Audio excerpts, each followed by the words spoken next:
se puso bien malcriado y sacó un montón de billetes así de a 100 que siempre tenía en el bolsillo. Me los tiró encima de la mesa y me dice, todos los periodistas tienen un precio, ¿cuál es el tuyo? Bien descontrolado, me dijo, no, no vas a conseguir trabajo, todas las compañías son mías, yo las he comprado todas, y las que no son mías porque no me han interesado. ¿Sabías que en las oficinas de Fania Records hubo una adolescente que se enfrentó de tú a tú con Jerry Masucci? Sí, el carácter difícil del empresario se tropezó con la indomable jovencita que fue relacionista pública del sello disquero. Hoy en Salserísimo Perú, Carmen Mirabal revela detalles poco conocidos del todopoderoso fundador de Fania. Y algo más, nos comparte una tragedia profesional que le ocurrió en el periódico El Imparcial.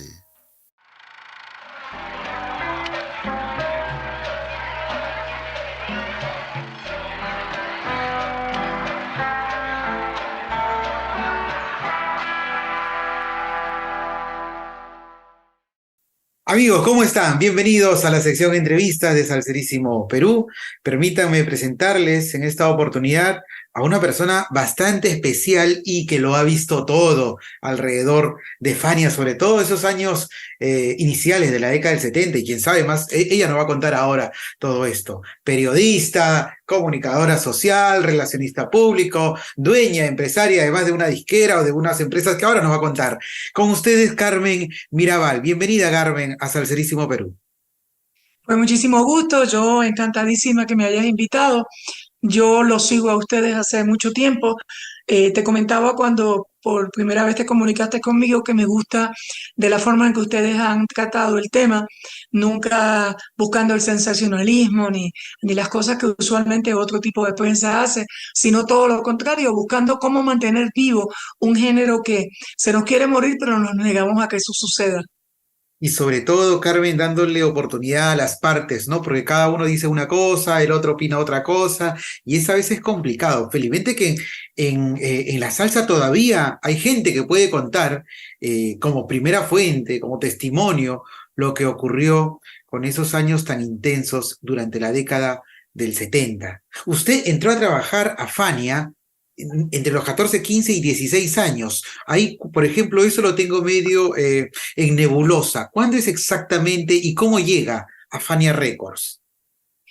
Bueno, yo me inicié mi carrera periodística a los 14 años en un periódico que se llamaba El Imparcial, un periódico que tenía muchísimos años y que había ganado, entre otras cosas, un Pulitzer, pero no escribía nada de salsa. Yo lo que escribía era pues de los baladistas, Camilo Sesto, Rafael, Julio Iglesias, Roberto Carlos, etcétera.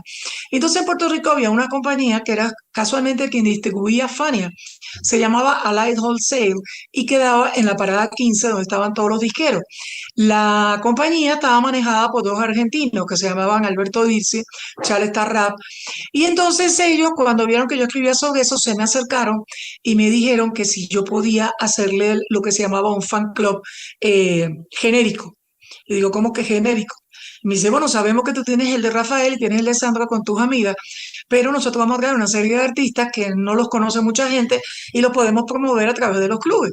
Y yo le dije, bueno, ¿en qué consiste? Y me dice, bueno, nosotros te vamos a pagar a ti, tú te encargas de conseguir a las chicas, te vamos a dar un presupuesto, le vamos a regalar las camisetas del artista que traemos y a ver cómo nos va. Pues no fue tan bien que a las 3, 4 semanas me hicieron una proposición de que si yo podía hacer relaciones públicas. Claro, yo mido 1,78 m, que son como 5 pies 10 pulgadas, y pues mido eso desde que tenía 10, 11 años. Entonces, cuando tenía 14 parecía que tenía 20 y aparte me maquillaba, era la época donde te ponía esas pestañas postizas que parecía un travesti. Y entonces, pues ellos creían que yo tenía más edad. La verdad fue que nadie me la preguntó y yo tampoco la dije. Entonces me contratan para hacerle las relaciones públicas de ellos y entonces Jerry Masucci llega a Puerto Rico y se reúne con un señor argentino que se llamaba Ricardo Kleiman y firma un contrato de una compañía que se llamaba Éxitos. Esa compañía era de Argentina y tenía a Sabú, Santiago Elizalde, lo que quedaba de Leonardo Fabio, que había salido de La Parnaso, en fin, una serie de artistas argentinos. Y el señor Tarrap le comenta a Jerry que tenía esta persona, que era yo, pero nunca le dijo mi nombre, que yo era muy buena, que bla, bla, bla, pero Jerry no le hizo caso omiso Ujú, porque él entendía que los salseros, pues si estaban pegados, la gente los tenía que entrevistar por el mero hecho de que estaban pegados, cosa ujú, que tú sabes que no es cierto. ujú, Y entonces empezó a trabajar una cosa para el señor Ricardo Kleiman y era la época de la fotonovela. Y entonces la publicadora con la que yo estaba, que era Publisher Group, que hacían la revista TV Guía, me hace una propuesta de que por qué yo no hago mi propia revista. Y entonces, pues imagínate, con la boca es fácil, pero hacía falta en aquella época casi $12,000 para iniciar los primeros 6 ejemplares, que pues eran 10,000 copias, era muy barato el papel. ujú. Y pues si yo lo podía hacer, y yo le dije que sí. Entonces, pues fui al banco y pues yo medio mentí con la edad, ¿verdad? O sea, dije que tenía más, nadie me preguntó ni acta de nacimiento, ni nada de esas cosas. Y me dijeron, bueno, pero ¿cuánto quiere? Y yo le dije, yo pido 25. Y él me dijo, le podemos dar 20. Yo, perfecto, pues necesita la firma de alguien. Entonces, pues le pedí la firma a mi papá, que siempre me la daba para todo. Pero como me vieron joven, todavía no me han preguntado la edad, me dicen, necesitamos una segunda firma. Y bueno, yo fui y le pedí la firma a un amigo que era promotor, trabajaba para Disco Borinquen, se llamaba Félix Rosario, le decían Vale. Galileo y era un súper promotor. Y él me dijo, yo creo en el proyecto. E hicimos una revista que se llamaba Carmen Mirabal Presenta, fotonovela completa puertorriqueña. Y entonces, pues ahí estuvo Elio Roca, ahí estuvo Ismael Miranda, ahí estuvo Flor de Loto, muchísima gente. Y entonces, cuando Masucci ve eso, le dice al argentino, oye, yo quiero eso mismo para los salseros. Y bueno, y en eso, Barreto y todos esos salseros que ya yo había entrevistado para el periódico La Imparcial, empiezan a presionarle a Masucci de que oye, mira, el señor Tarrap no nos promociona a nosotros. Mira, todo es para Basabú, para Silvestre, para Julio Iglesias, Rafael, esa gente. Nosotros queremos lo mismo. O sea, los artistas empezaron a protestar. Y entonces, pues llama otra vez a Charles Tarrap y le dice: Mira, la persona que me hablaste, ¿me la puedes prestar? Y yo, ¿cómo que me la puedes prestar? Me dice: No, porque yo la necesito en Nueva York. Y dice: Sí, pero ella estudia en Puerto Rico. Bueno, pues hacemos los arreglos. Envíamela a Nueva York. Ahí viene la sorpresa que le dice, sí, pero le tiene que mandar 2 pasajes porque ella es menor de edad. Y le dice Masucci, ¿cómo que menor de edad? Y dice, bueno, lo que tiene son 15 años. Dice, sí, pero hace 2 años tú me estás hablando de ella. Y digo, sí, porque es una nena precoz, pero tiene 15 años. Dice, no me importa, entonces me dará un pasaje para mí, para mi mamá, y voy a conocer al señor Masucci. Y la primera persona que conozco cuando llego a la séptima avenida, que era donde estaba la Fania, pues fue Johnny Pacheco. Muy amable, Johnny. Pues son los puertorriqueños y los dominicanos son muy apegados. Y entonces pues me dijo, uy, cogiste mal día para conocer a Masucci. Y yo, que dice, no, anda de un humor ahí. Y yo le digo, bueno, él fue el que me mandó a buscar. Yo estoy frente al cruzar la Vale. calle en el Hotel Sheraton. Bueno, pues el señor Masucci me recibe y muy desatento. Estaba hablando conmigo y estaba de pie hablando por teléfono y simultáneamente estaba mirando una revista Billboard. Todo Ah, eso simultáneo. El ya. teléfono sonando, la secretaria entrando. Y pues el que me conoce y el que vea esta entrevista sabe que desde pequeñita siempre he tenido muy mal genio. Y lo Ujú, primero que le dije fue, usted me manda a buscar y no me va a atender. O sea, si ujú. tiene 5 minutos para mí, me dice, y si no, pues tranquilamente, gracias por nada y me voy para Puerto Rico. Entonces, como él no estaba acostumbrado a que la gente le hablara así, entonces, pues obviamente soltó el teléfono, le dijo a la secretaria que no le pasara llamada y entonces me dijo, ok, pues yo quiero esto y esto y me sacó todas las revistas donde yo escribía, donde yo hacía relaciones públicas para mis salseros y te voy a pagar lo mismo que te paga Charlie, pero tienes que dejar a Charlie. Y digo, no, primero que no voy a dejar a Charlie porque fue el primero que me dio una oportunidad y creyó en mí. Y segundo, porque lo que vende Charlie no es lo que vende usted. Y tercero, no me puede pagar lo que me paga Charlie porque todo el mundo se muere por tener a Camilo Sesto, que interpreta así es muy lindo y tiene los ojos verdes, y por tener a Julio Iglesias y a Rafael y a toda esa gente de la portada. Nadie se mata por buscar a ninguno de los salseros suyos, Ujú, como él no estaba acostumbrado a que le hablaran así. Me dice, listen, kiddo, porque él era así muy despectivo a veces, ¿no? Y a veces la expresión kiddo en inglés es un poquito ujú, peyorativo. ujú, Y me dice, listen, kiddo, tú no me vas a decir a mí cómo manejar mi negocio. Esto es lo que hay, esto es lo que hay. Pues eso no es lo que hay porque a mí no me interesa. Yo quiero el doble de lo que me está ofreciendo, me deja quedarme con Charlie y yo vengo en los veranos full time con Fania hasta que yo termino los 2 años que necesito la universidad para moverme a Estados Unidos. Entonces me dice, ok, we are not in business. Y yo, ok, thank you for everything. Y cuando voy saliendo por la puerta me dice, listen, Kiro, I like you, you're a motherfucker, but I like you. Entonces, nuestra relación Sí, sí. arrancó diciéndome que yo era motherfucker. Este, a partir de ahí se dio cuenta que sabía que esa era la verdad, porque tuvimos muchos desacuerdos. Y dentro de esa relación amor-odio, él tenía mucho respeto por lo que yo hacía y yo creo que era uno de los hombres más visionarios que yo he conocido en mi vida, al margen de que era un hombre que lo que él empezaba lo terminaba. Y yo creo que lo mejor que yo aprendí de estar cerca de él trabajando con él fue eso. Yo he sido una persona que todo lo que he hecho en mi vida lo empiezo y lo termino y soy muy terca. O sea, me sale mal por un lado y trato de salirlo por el otro. Y así he sido siempre y creo que por eso me ha ido relativamente bien. Ujú. Y mis años en Fania fueron lindos, o sea, ¿Qué año conocí, ocurrió todo esto? ¿Esto es el 70, 71? esto es fines del 71, más o menos. Y entonces, pues Jerry me empieza a presentar a todo el mundo. Primero que me presentó fue a Pacheco y luego lo llamaron para una reunión y Pacheco así fue como mi host. Él me dio las vueltas por toda la Fania. Y entonces pues fui conociendo a todo el mundo. Y había una señora muy simpática que se llamaba Gertrude Fred, que era la que nos pagaba. Esa fue la primera que me presentaron. Luego había un señor cubano simpaticísimo. Mucha gente lo quería, mucha gente lo odiaba, pero conmigo fue un hombre extraordinario, súper amigo que se llamaba Víctor Gallo. Y había otro, mano derecha de Jerry, que se llamaba José Flores, que Ujú. te hablaba Spanglish, mitad inglés, mitad español, tipo simpaticísimo.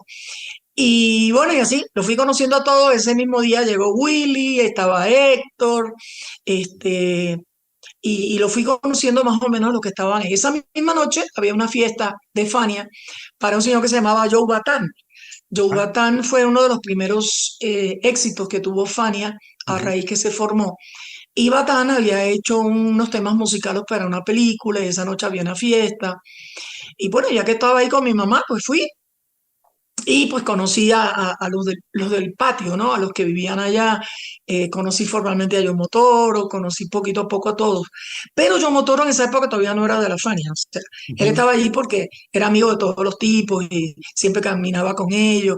Conocí a Oreste Pilató, a Johnny La Vaca, a toda esa gente.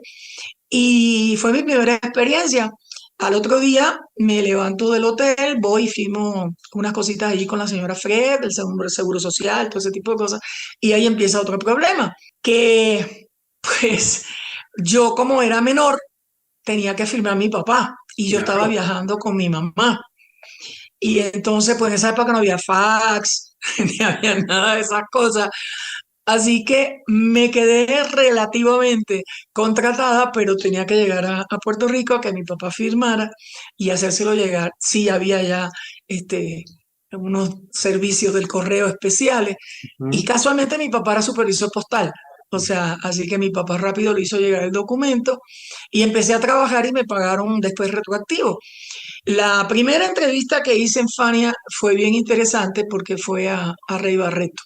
Ujú.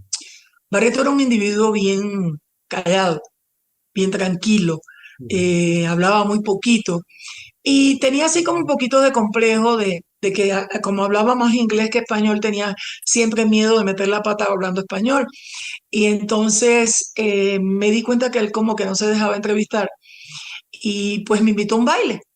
Entonces fui al baile, me acuerdo que era en un pueblito que se llama Patillas, en Puerto Rico, y me fui con la orquesta. Fue una experiencia para mí bien Pero, interesante. pero una consulta ahí, fue en Patillas, Puerto Rico, pero tú no estabas en las oficinas de Nueva York, de Fania, Sí, pero yo vivía en Puerto Rico.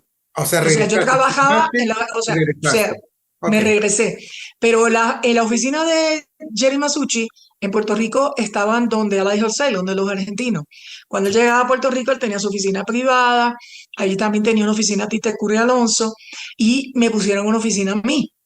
¿Y cuál iba a que ser la hora exacta? Porque me dices la entrevista a Rey Barreto. ¿Esto dónde lo ibas a publicar? En esta...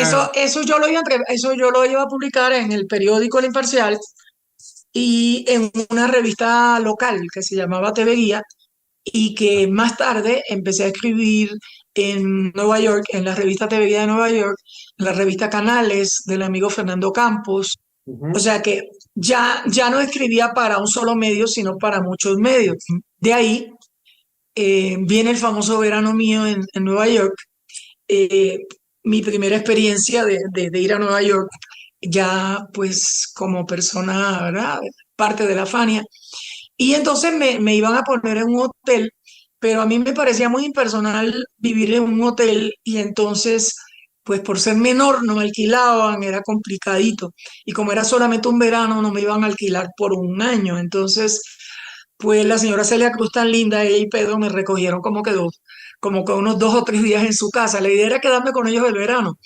Pero yo quise coger unas clases en un sitio que se llama NYU, en Nueva York, en New York University. Y pues me era muy complicado vivir con ellos porque yo salía de la Fania y tenía que ir a estudiar y ellos se acostaban a las 7 8 de la noche y yo salía de la universidad casi a las 11 y en lo que claro. llegaba a la casa eran las 12. Y bueno, y en eso dicen que Dios no te abandona. Conozco a Machito a Ujú. través del amigo Tite Cure Alonso y le comento a Machito, oye, como ustedes viven todos en familia, no me alquilarán un apartamento donde ustedes viven. Y entonces me dice, no, mi hija, chica, ¿para qué te vamos a alquilar si tú lo que vas a estar son 2 meses? Vive con mi hermana y me mudé para casa de Graciela. Y Ujú. aquello era una cosa que tú no te puedes imaginar. O sea, yo te diría que los mejores recuerdos de mi vida están ahí. Porque yo viví un tiempo con Graciela, pero entonces en el mismo edificio vivía Machito, vivía Mario Bauzá, que Ay, era toda la onda cubana estaba ahí y... toda la onda cubana, sí, pero estaban colados los boricuas. Allí también Claro. estaba también Charlie Palmieri, Ay, este, Dios. entonces estaba también Johnny Pacheco, había un señor que se llamaba Al Santiago, que Al Santiago había No, sido claro. uno de los bacanes, ¿verdad? Los primeros Sí, productores de la salsa, que él tuvo su propia compañía, se llamaba Alegre Records, así es. y él tuvo su propia distribuidora, y luego cuando vendió todo, que se lo vendió a Maurice Levy, pues él se fue a trabajar con Fania, él hizo unos cuantos discos. Así es.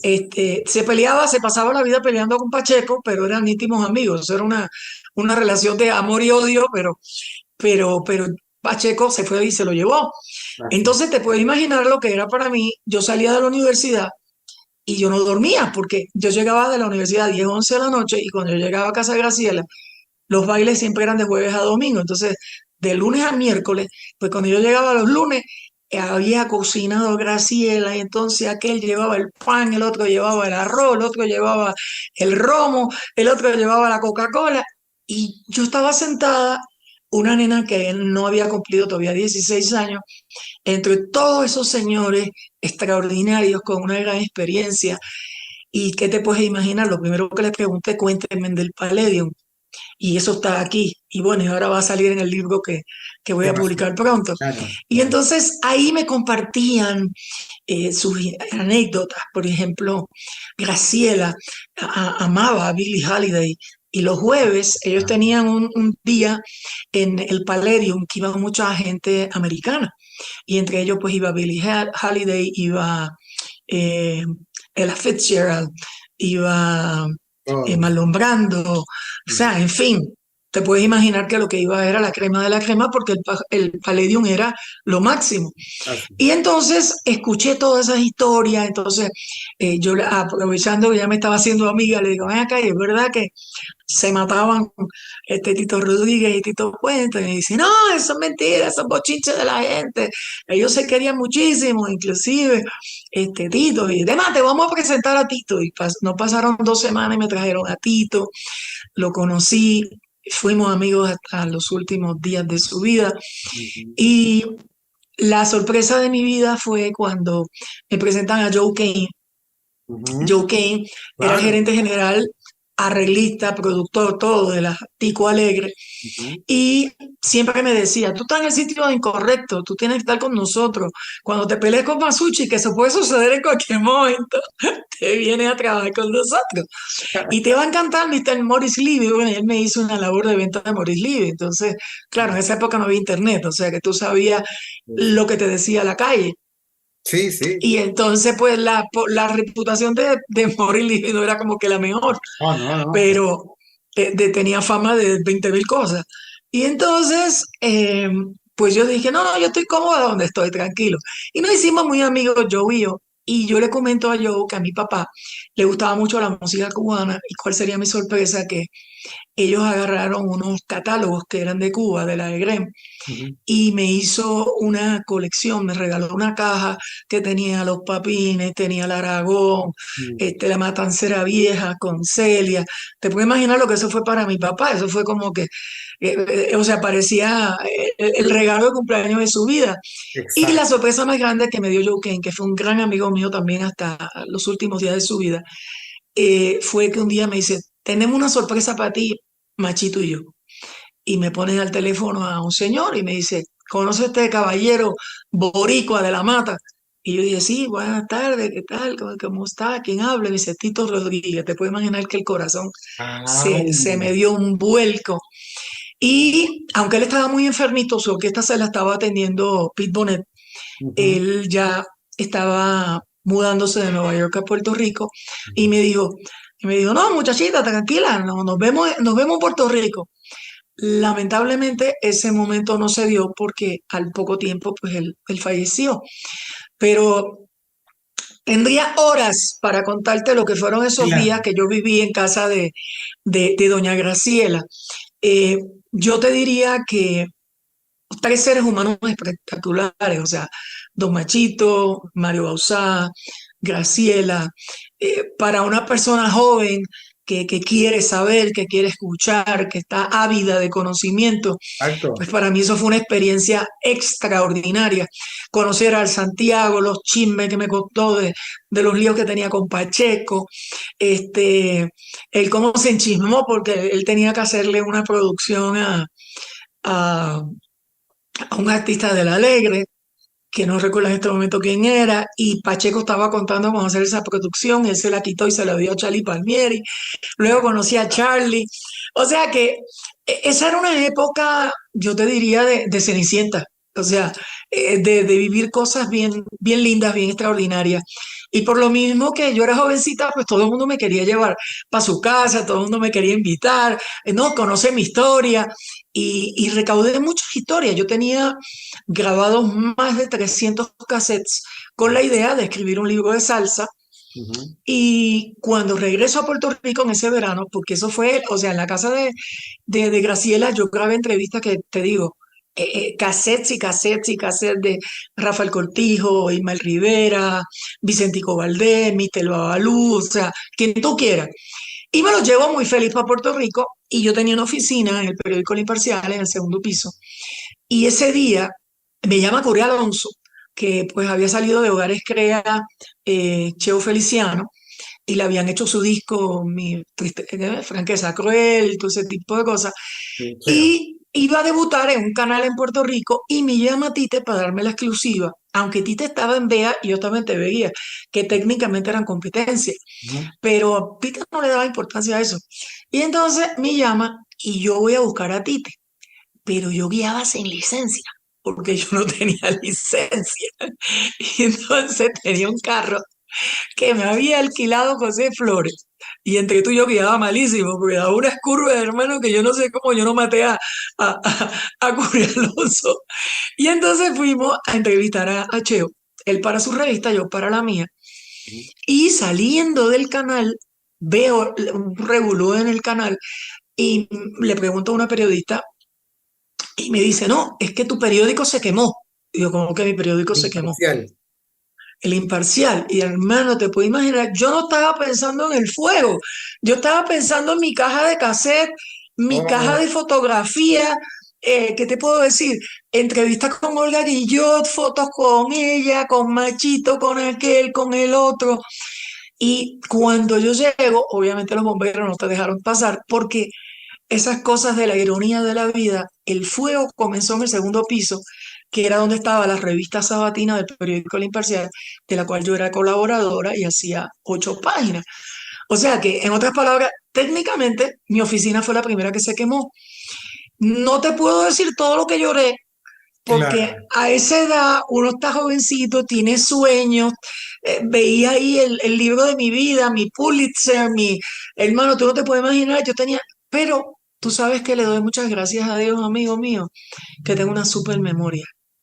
No puedo decirte que puedo decirte verbatim lo que decían en esas entrevistas, pero hay muchas cosas que las recuerdo y que en este libro que se llama Mis Memorias La Mirabal, pues cuento muchas de ellas, que básicamente pues mucha gente puede ser que no estén de acuerdo con lo que digo, porque recuerda que las historias siempre tienen dos historias y todo el mundo no, Totalmente, sí. y todo el mundo Totalmente. no vivió muchas de las cosas y hoy en día pues hay mucha internet, mucha gente que ha escrito muchas cosas, que ha hablado muchas cosas y ya mucha de esa gente está muerta y lamentablemente no pueden corroborarse muchas de esas historias, pero yo tengo las mías, las que yo viví, las que yo fui protagonista en cierta medida de esa gente y Sí. guardo los mejores recuerdos de esa época. Yo no creo que la salsa eh, nunca vuelva a vivir un momento como el que vivió. O sea, lo que tuvo el Palladium, eso no se volverá a repetir. Lo que Fania logró con su All Stars no se volverá a repetir.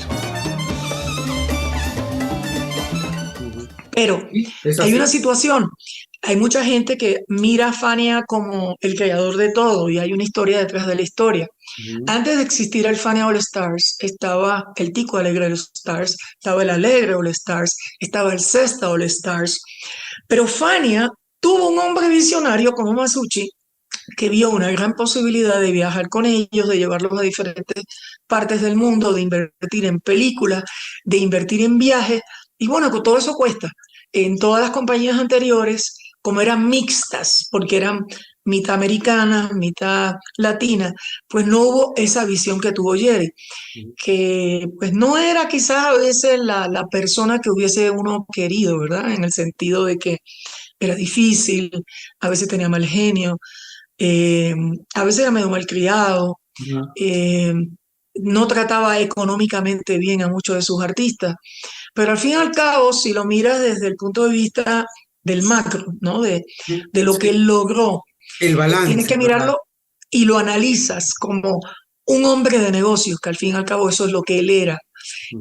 Tienes que entender que a pesar de que mucha gente tenía descontento, pero también hay mucha gente que logró muchas cosas y que a lo mejor si no hubiese sido por su apoyo no lo hubiera hecho. ¿Ves? Comprendo. Ahora, sí lo que me preocupó siempre fue el que pues como en todas las compañías, como también como los hijos, ¿no? En una familia tú tienes 5 hijos y aunque la gente diga que no hay favoritismo, sí los hay. Eso es una gran mentira.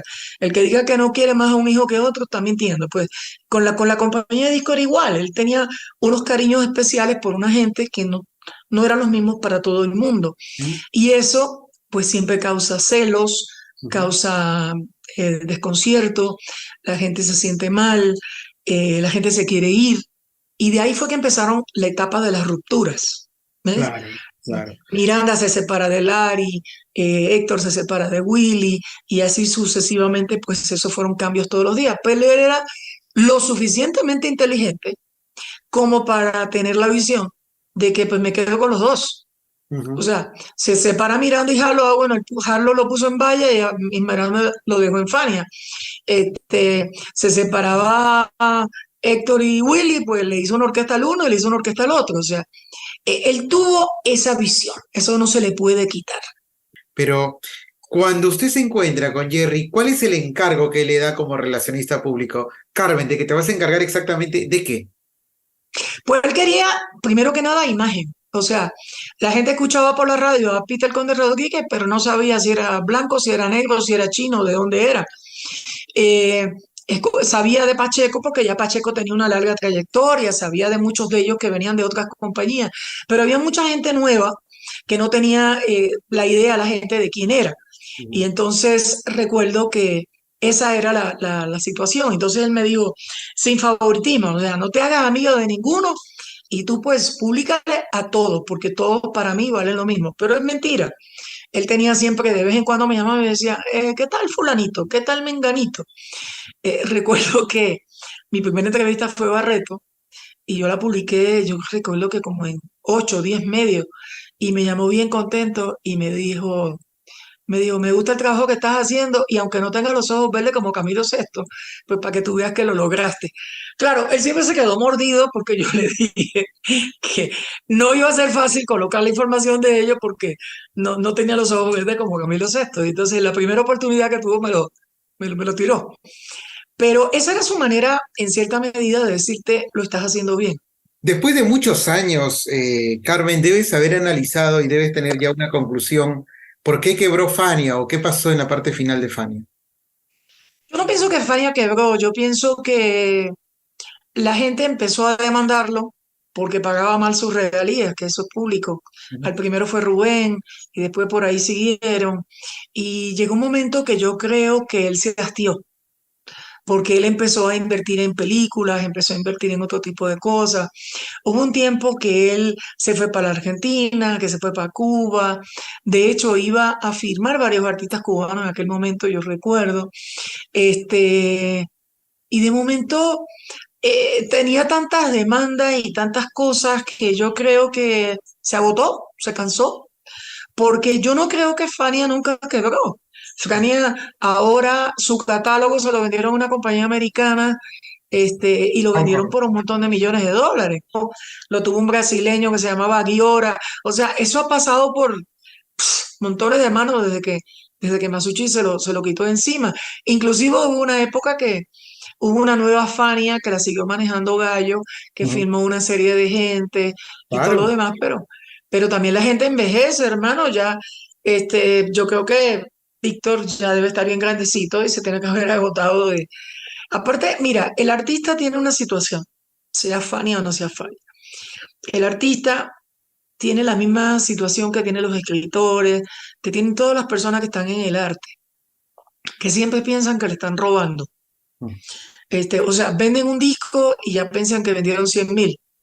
Y venden 100.000 discos, entonces dicen que tú le pagaste 100 porque vendió 2 millones. Y lo mismo sucede con los libros. La gente piensa que ser un bestseller puede vender 1 millón de copias, ¿no? Ser un bestseller hoy en día es vender 50.000 copias, Ujú. porque muy poca gente lee.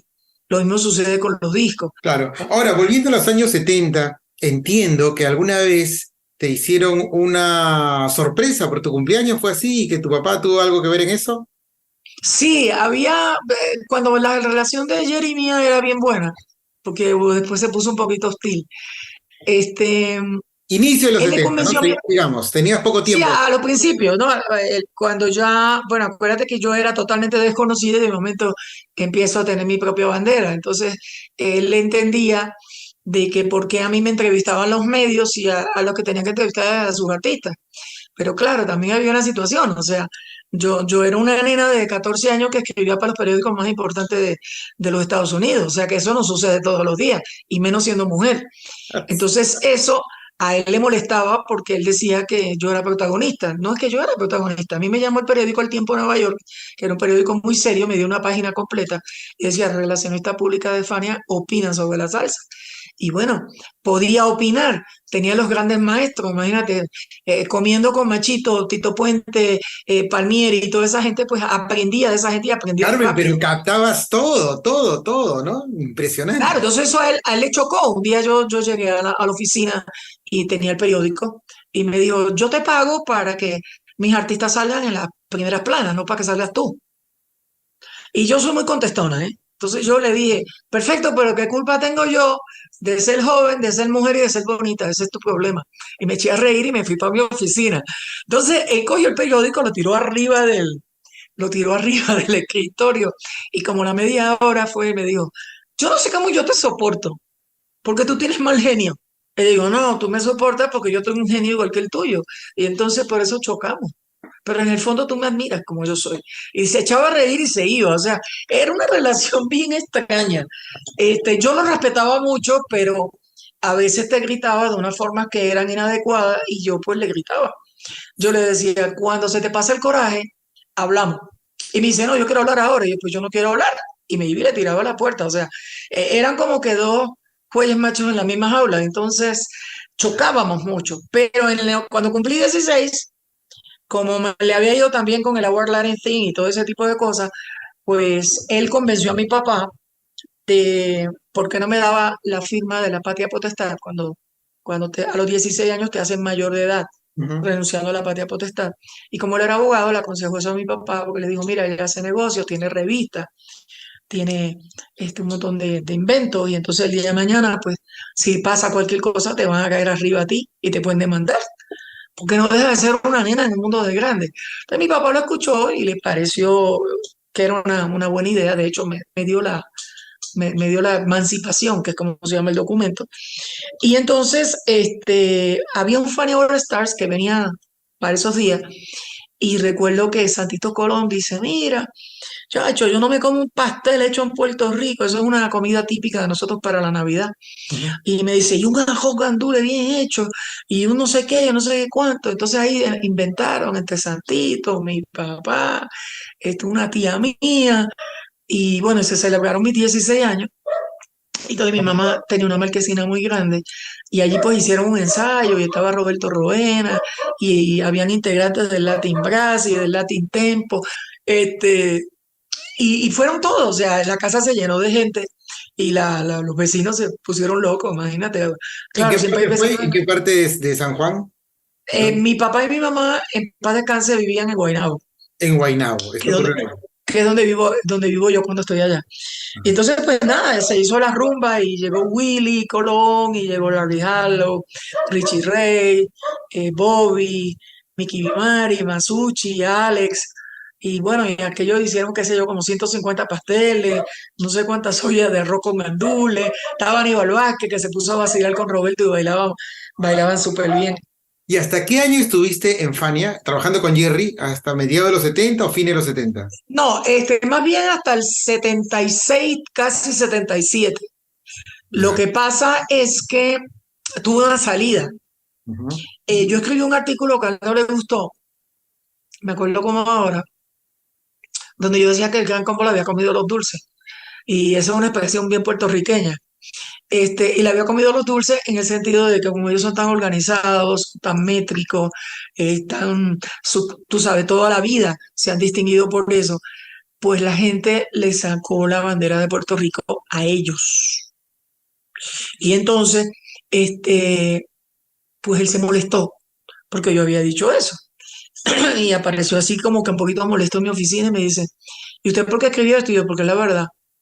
Entonces ahí fue que le salió el Jerry Masucci que no le gustaba a nadie y muy arrogante me dijo, yo le pago a usted para que usted diga lo que a mí me da la gana.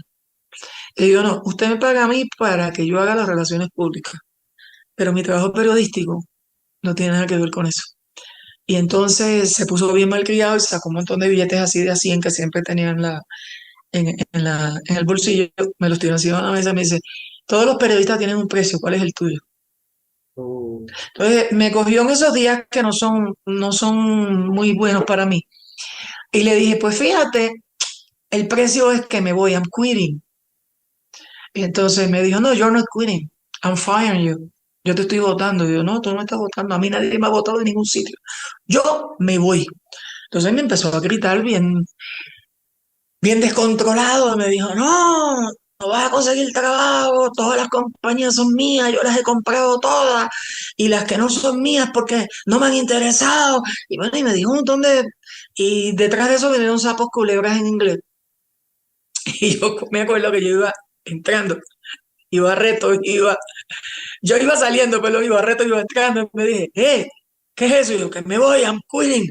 Y me dijo, no, no, pero ¿qué pasó? Entonces Pacheco me paraba y me decía, ¿qué pasó? Y digo, no, porque Jerry se puso mal criado, pero tú sabes cómo es él, se le pasa ahorita. Y digo, no, no, pero ustedes se lo aguantan, yo no tengo que aguantárselo. Entonces bajé las escaleras y había todavía los teléfonos públicos, aquellos típicos de Nueva York, y había uno que costaba todavía 10 centavos. y le digo al guardia que me veía todos los días, ¿tienes 10 centavos? Y me dijo, sí, me da 10 centavos, pongo la monedita y llamo a Joe Kane y le digo, Joe Kane, todavía está en pie la propuesta de que si me puedo ir a Tico Alegre. Y me dijo, "Oh, claro que sí". Y me fui. Y entonces me dice, ¿en cuánto estás aquí? Y digo, lo que se tarda un taxi de llegar de la Fania a la Tico. Cuando yo llego, hermano, esto era risible. Estaba Joe Kane abajo, estaba Tito Puente, en paz descanse, estaba Ismael Rivera con el hijo de él. Y estaban todos así esperando que yo llegara. Y yo le dije, ¿y eso? Y me dice, para que tú veas que aquí te queremos, comitiva. Pero cuando subo, me pagaron hasta el taxi. Cuando subo, me llevan a la oficina de Mr. Maurice Levy, que era un señor bien, bien serio, bien, tú sabes, ¿cómo te puedo decir? Bien inaccesible, no se deja hablarle todo el mundo. Es una Entonces me lo película. presenta.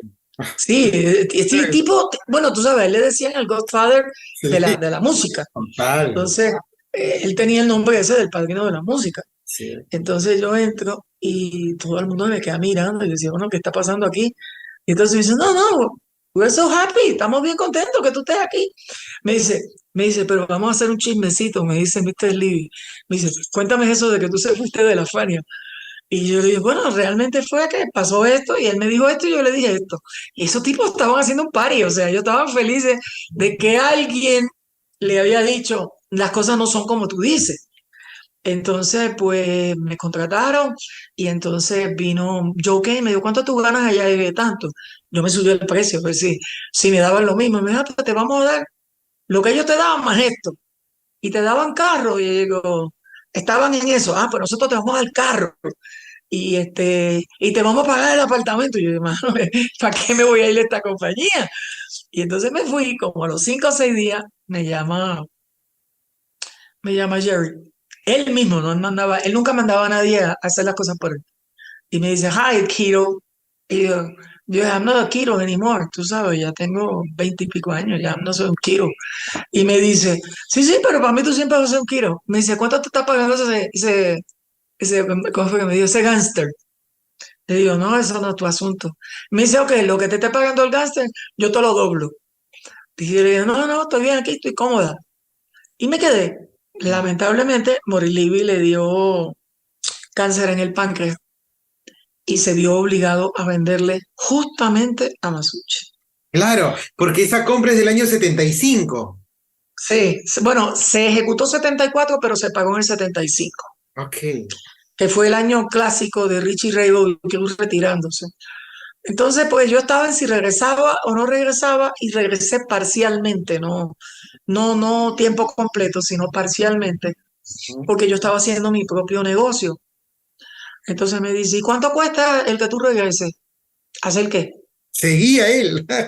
Sí, sí, porque, ¿sabes una cosa? Te digo, dentro de todo podía haber una relación que técnicamente era buena. Yo, por ejemplo, a Alex yo lo aprecio muchísimo. Yo no sé si él lo sabrá, pero, o sea, Alex era ¿cómo te puedo decir? Cuando a uno se le calentaba la cabeza por estas cosas con Jerry, uno iba, veía a Alex, hablaba dos cosas con Alex y como que era como tomarte una Valium, tú sabes, te bajaba. Alex era un buen comunicador en ese aspecto. Y lo más increíble de todo, yo quiero que tú sepas, y esto lo digo públicamente, porque lo digo en mi libro y lo voy a repetir dándote la exclusiva a ti. Mucha gente pensaba que Alex era como que bobo, el hermanito, o sea, siempre la gente creía que había un solo genio que era Jerry, y estaba la gente muy equivocada. Alex tenía muy, pero muy buenas y grandes ideas, las que él muchas veces se hacía el que no escuchaba, pero las escuchaba, las hacía, y obviamente parecían de él. Alex era un tipazo, o sea, Alex era un tipo que Y siempre vive estaba ahí todavía, para está ti. vivo, está vivo. Está Sí, como... él está vivo y de hecho, quiero que sepas que ha sido muy exitoso, tiene una compañía de discos, tengo entendida, americana, que le va súper bien. Y siempre fue un tipo chévere, accesible, buena persona y con buen humor. Y cuando Jerry te venía con esa, ¿verdad? Con esos así desdenes y ademanes y cosas, siempre estaba Alex como para, don't worry, man, he's like that, tú sabes, hacía así y uno bajaba, ¿no? Pero yo creo que ¿cómo te puedo decir? Que la influencia de Alex hacia Jerry era buena. Yo creo que lo hacía recapacitar en cuando él tenía que tomar decisiones a veces muy por encima quizás de lo que él podía tomar. Muchas gracias, Carmen, por esta entrevista que imagino, podría ser de 5, 6 o 10 o 24 horas. Muchas gracias y ojalá podamos retomar pronto el contacto y hablar más de salsa. Yo pienso que siempre estamos abiertos, pero quiero aprovechar tu medio para decir que el año que viene sale la Mirabal y ahí saldrán muchas cosas que pueden leer. Eso, esperen el nuevo libro de Carmen Mirabal. Si te gustó esta entrevista sobre Fania Records, no olvides darle like y compartirla. Además, aquí te dejamos la biografía de Johnny Pacheco y la historia de la emblemática foto de Fania All Stars.